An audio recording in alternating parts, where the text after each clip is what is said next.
let's just hop into it here. Then, so first question for you, Matt Barker, the one, the only, the man, the myth, the legend. Um, so I've been doing a lot of studying about like story structures lately because I just find them fascinating.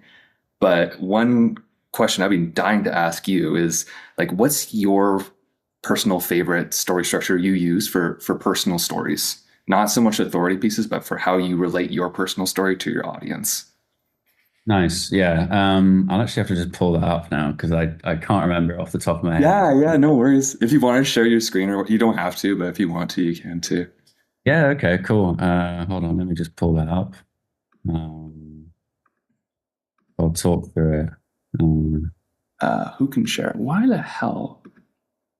can I? Is that good? Oh, that is good. There you go. Yeah, sweet. All participants. Yeah, Cool. go for it. Okay. So I basically have like this kind of Google Doc with a bunch of different content frameworks in it. Yeah. Um, like the one thing keeping you from, one weird trick, lots of other ones. These are kind of, it's like a collection of frameworks that I just kind of Yeah. find along my merry way and just kind of save. Yeah. Like there's one down here by someone called Dina who's like called it like soft value. There's all these different frameworks that she posted once. So Cool. um, this is a doc just to kind of like help me write in a structured way. Mhm. And this is my story framework, and I have no idea where I found it or where I got it from. I probably should have put the credits. Somebody's Anyway, gonna watch this and be like, "What the shit? That's my framework." anyway, but I've spoken about this framework quite a lot on LinkedIn and haven't had any backlash on it yet. So let's see if anything comes of it. But anyway, you start off with uh, a sticky situation you were in, which is essentially a problem you were facing. That could be something like, I was bogged down in trying to build the perfect system or something like that. Or I was working 15 hours a day, or, some sort of problem or sticky situation you're in. So the reason to start with that is because when you start by highlighting like a bad situation you were in or like a problem you had, people relate to that and feel more strongly towards that emotionally versus like look how good I am, for example, or like this like big achievement. It's like a kind of like an emotional resonance with that bad situation you're in. So you start by highlighting that, then you explain what life was like in that situation. So like, the the like the repercussions of what this sticky situation presented. So like I was working 15 hours a day. It meant that I was sleeping really bad. I wasn't spending any time with my wife. I couldn't go and do the things I enjoyed doing. So that's like agitating that problem and explaining what life was like so it feels real. Then you shed light on the obstacles you faced. So this is sort of an extension of what life was like, but this is really more about like future pacing of like, this is what this problem is preventing me from doing or Mhm. preventing me from achieving. Mhm. So it's like, highlight the problem. This is how bad things are. Explain what it's like. This is the real situation I'm talking about. Shedding light on the obstacles you face. This is what this is preventing me from doing. Mhm. Then you start talking about the solution. So by this point, after these three kind of stages of the framework, you've related to someone emotionally. You've related with them even deeper by kind of opening up by showing like what your life's really like and how bad it is, and all these kind of emotionally resonant things.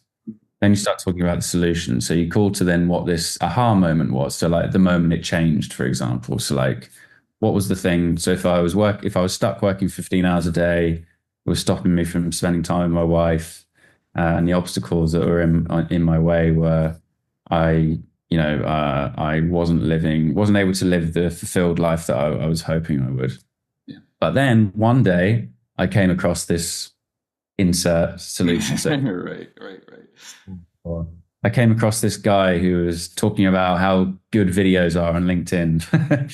um, and then I took some certain steps to fix that problem that I was facing in the past. So this aha moment led to me following some steps Mm, to to essentially escape from that problem I was experiencing. mm, I explained the steps, so whoever has resonated with all of these these tricky problems and horrible situations that I've related to them about, I'm then showing them the way to get out of that themselves by explaining the steps I took. right.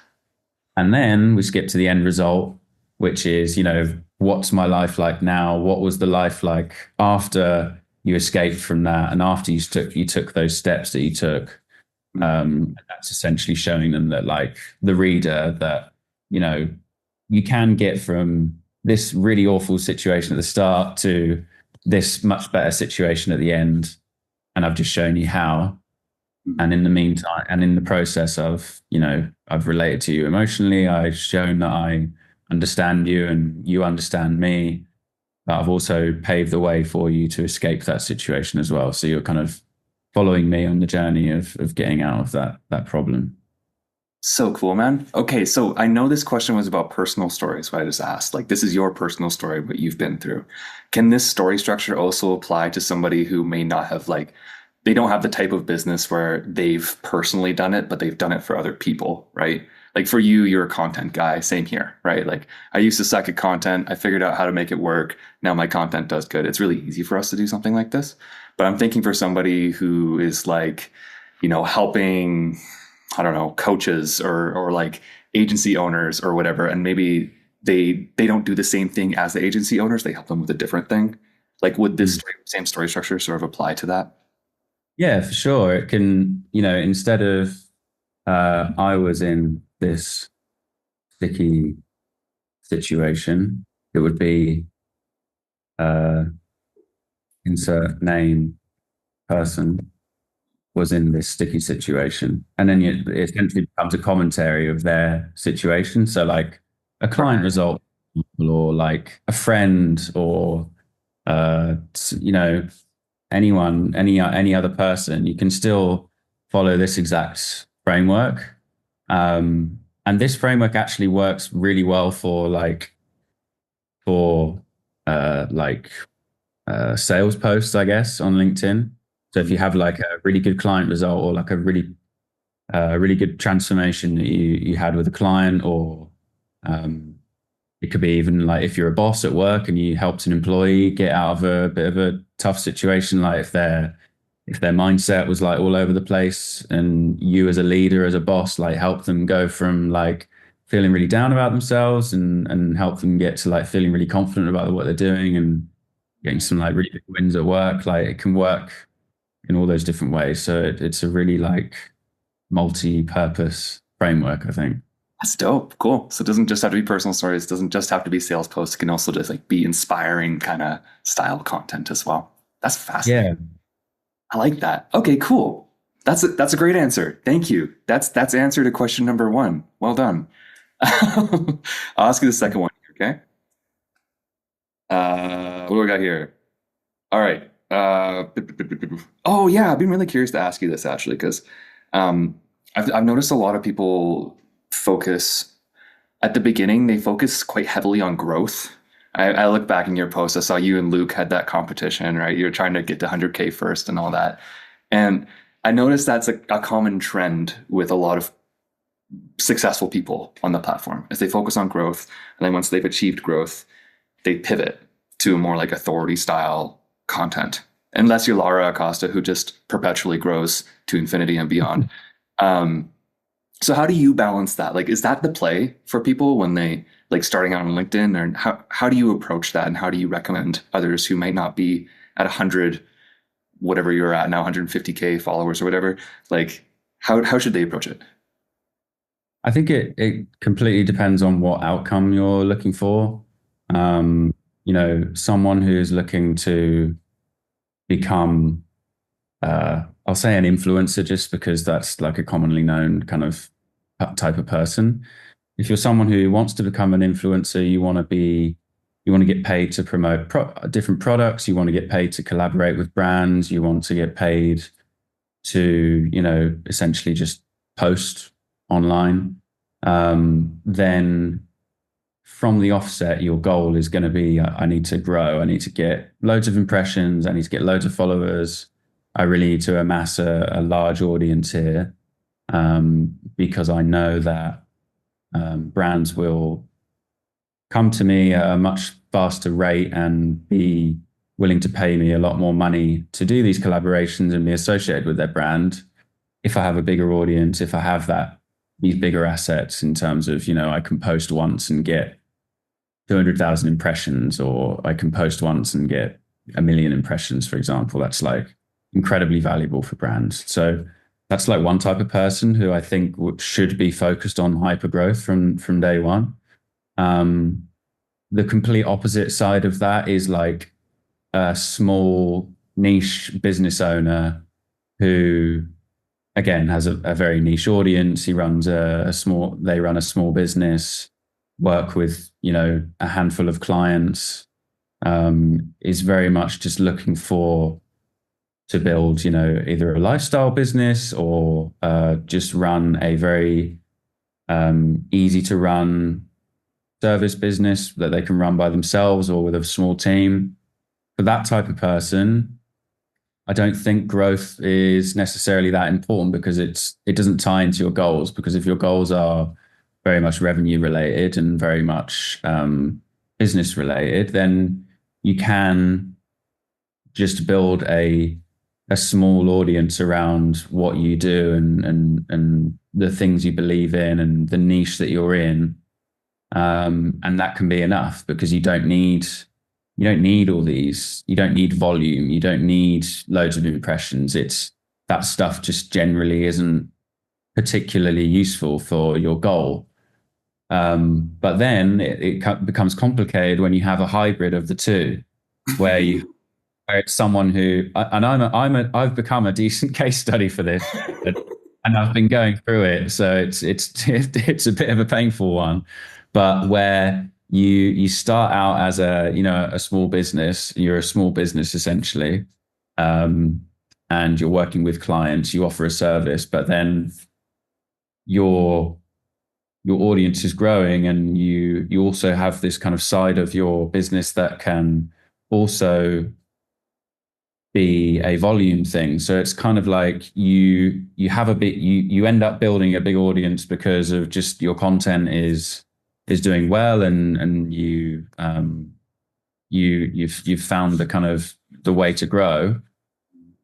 Because of that, there's a kind of volume play that you can play, and you can release courses. You can go for kind of the paid brand collabs and stuff like that.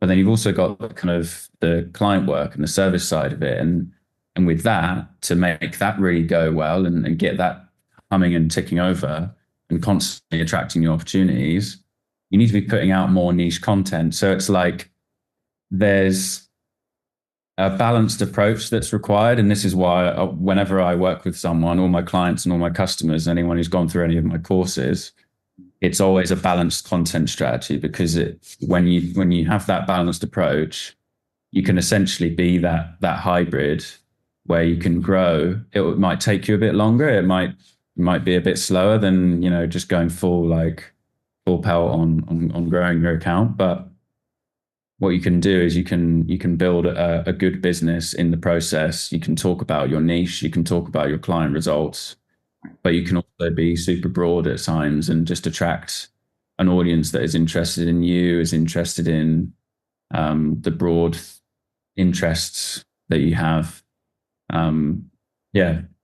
I love that, man. That was actually, it's funny because I know I only said 3 questions. I did have a follow-up question to this one, because you're kind of touching on it right now, which is this balance of authority versus growth, right? I've talked about this with multiple people now, people who are successful and have done this and they're making plenty of money and stuff. And everyone has such vastly different opinions on it, which I find fascinating. Like some people say it's all about fame, you gotta, get famous and then everything becomes easier. And then other people say, oh, well, kind of like what you're saying, it's this hybrid approach. Or others just say, I focus on growth and then quickly pivot to authority. Like there's all these different ways of doing it, right? how do you balance, like, say someone is doing that hybrid approach? I know, and without giving your secret sauce away, obviously, but like, how do you balance that authority versus growth piece for people doing that authority style, or sorry, that hybrid style? Yeah, so it's like for me there's like three kind of, well, I'll say pillars. So like three kind of categories of content. So it's like uh, in the traditional sense of like a marketing funnel, it's top, middle, and bottom funnel content. But the way I tend to look at it is it's like who you are. So for me, it's like I'm a solopreneur, I'm a one person business owner. That's my kind of thing. That's like who I am. That could be, I could define that in whatever way I want. It could be non-business related, but the idea is that I define who I am by what I'm in business wise, because broadly that content can appeal to quite a broad audience. But it also allows me to talk broadly um, around me and my business. So, for example, in like a story, I can say like, "Oh, I went from my 9 to 5 job for 10 years to now I'm running a business that does 6 figures a year." Um, in that story, I'm going to be working in little subtle hints as to like, oh, now I'm doing this, now I'm doing that, and I've got like results for clients like doing that. So it's like really subtle introductions to like this is who I am as like the main piece, but then there's also subtly like introducing like this is what I do. So if someone's just discovering me for the first time, they're introduced to my world knowing exactly what I do. So that's like you're already kind of working them into like potentially becoming a client, you know. And then the next kind of step down, what would be your middle funnel content is what you do. So like the skill you have, the expertise you have. So for me, that would be copywriting. So I would create content around the skill I possess, the expertise I have that is above average or above the normal level of what other people have.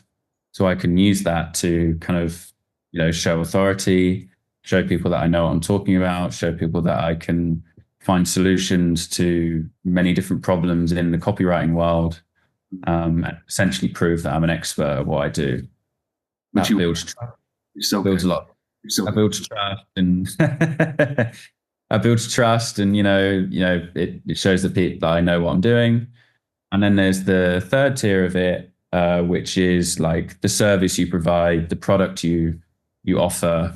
This is all very much this content is all very much centered around the actual things I'm doing for clients, the service I'm providing, the products I'm delivering, and that doesn't necessarily need to be strictly for like a B2B business. It could just be like if I sell water bottles, I could just be talking about the fantastic reviews that like I've been getting from people who have bought my water bottle. But in my case, it was like, you know, my service is ghostwriting, coaching people on their LinkedIn content. So that category of content would always be me talking about, you know, the actual specific results I've gotten for people with the service and the products that I provide. Nice. Cool. I love that, man. It's again, I find that fascinating. Sorry, I just put headphones in because the arborist just started again outside. um, I find that fascinating because again, I've spoken a lot with Dakota Robertson, and he does the GAP framework, or you know, growth, authority, personal. But you, it's who, what you do, and then the service you provide. That's the third one. Is that how you categorize that? I guess it would be like who, what, and how. Who, what, and how. Cool. I love that, man. That's so dope. I think that's going to be super valuable to people. But in the interest of keeping this conversation chugging along, because already we've gone over, let me ask you the third question because I'm genuinely curious about this one. Um, for and just a bit of context behind this, for me, I learned that like the thing that helped me go from 0 to 100 was just learning about targeted networking. I learned it from Laura, and that was really the thing that helped open a lot of doors for me as far as like business opportunities go, even getting on conversations with you like this. I'm curious, like what would you consider your highest leverage activity that helps you get where you are today? Well, that's a good question. The highest leverage activity. Um, I mean, it's got to be posting, like, because for me right now, I've got, I think about 165,000 followers, which is like just mad to think. Um, and with that, I can write a post in as little as like 2, 3, 4, 5 minutes, and that post can get 20, 30,000 impressions. If it goes well, even hundreds of thousands. That's like just insane. Like for a marketer, that's like mind-boggling. Like, and I worked in marketing for like 10 years before I started working doing my own business. Like, everything in my head was like you had to pay for marketing. So like to pay for that much awareness of something is like insane.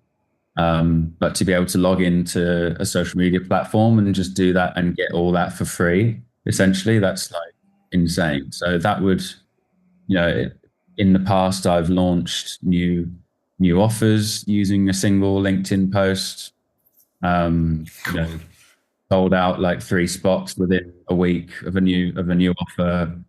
Um, just a couple of weeks ago, I did a little experiment where I posted like a really short post of like 6:30 wake up, roll over, check my fantasy basketball scores, like my little kind of morning routine. Yeah. And in amongst that, I tagged a brand called Sleeper. I don't know if you've heard of Sleeper if you play any like fantasy sports. No, I don't. No. It's a huge fantasy sports app. They do like, I don't know, 10 million a year or something. They've got like hundreds of millions of users all around the world. Um, and they're one of the fastest growing like fantasy sports app in the world. Cool. And I tagged them in my post, which got like, I think 28,000 impressions. I think it was just a very short text post. Yeah. I was doing an experiment to see if they would reach out to me when they see me tag them. They didn't, but what did happen was I went onto their company profile, found a person who worked at the company who was active within the last like week, 2 weeks, clicked on him, sent a connection request, added a note, and copied the link to the post and just said, hey, name, just posted about Sleeper. The post has now got 25,000 impressions. Thought you might find it interesting, and just left it as that. I wasn't like pitching him or anything. Mm-hmm. And then literally he replied within 3 minutes saying, "That's awesome. I'm sharing this with the team right now." That was it. That's where the conversation was left. But like, I'm not going to try and pitch them like straight away and just like try and be like super aggressive about it. But that's like an unbelievable foot in the door of like someone who a director at an 8-figure per year company. They're now my post could be circulating within their business right now. They could now be thinking like, is this guy interesting to us? Like, can we potentially work with him? Can we potentially pay him to post about us more? Has he done anything in that post that's beneficial for our brand? Yeah, I think just posting it is the highest leverage thing I can do. I love that, man. That's cool because you can lead the conversation with pure value in that way. And it's the same deal like when I do, like at first, I got lucky with these style conversations like what we're doing right now. But the more I did, the easier it gets to ask people, because it's like, hey, I've had a chat with, Laura and Dakota and now Matt Barker. It's like, do you want to come? And it's a really easy yes for people once you've established that flywheel, right? And same deal with content. It's like, hey, I made this 2-minute post and it got 25,000 impressions. Here you go. Right. And they're like, wow, thank you so much. Like, it's a really great way to form bonds without being desperate, is the way I see it. Yeah. Yeah. Cool. I love that. Okay. Last question, and then we're done. It's the most important question. Are you ready for it? Yeah, ready. Okay. If you had to join one boy band, which boy band would you join and why? Oh, uh, I don't want to say. Wait, what criteria of boy band are we talking? Because uh, the traditional boy band, or like a band full of boys. I'm thinking traditional boy band, you know, like Okay. NSYNC, One Direction, that kind of thing. I'll give both answers anyway, because so my traditional boy band would definitely have to be One Direction, just because they're British and Zayn left, and then there was a gap there.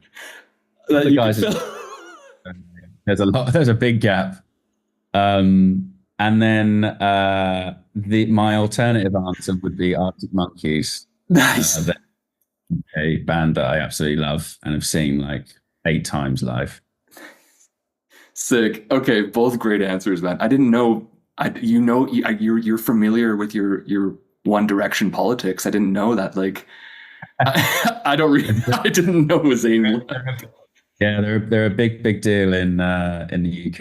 Okay. Before they like uh fell apart, Zayn left, and then it all crumbled, and then obviously Harry went like solo and like made it big. And then like a couple of years ago, one of the guys like died, and it's all been pretty kind of, yeah. He like So, committed suicide, I think. It's oh pretty. shit. Okay, that's heavy. But like, yeah, who knows, man? Maybe they need a Matt Barker at least to write songs for them at the very least with your Bring beautiful them back. copywriting. Yeah.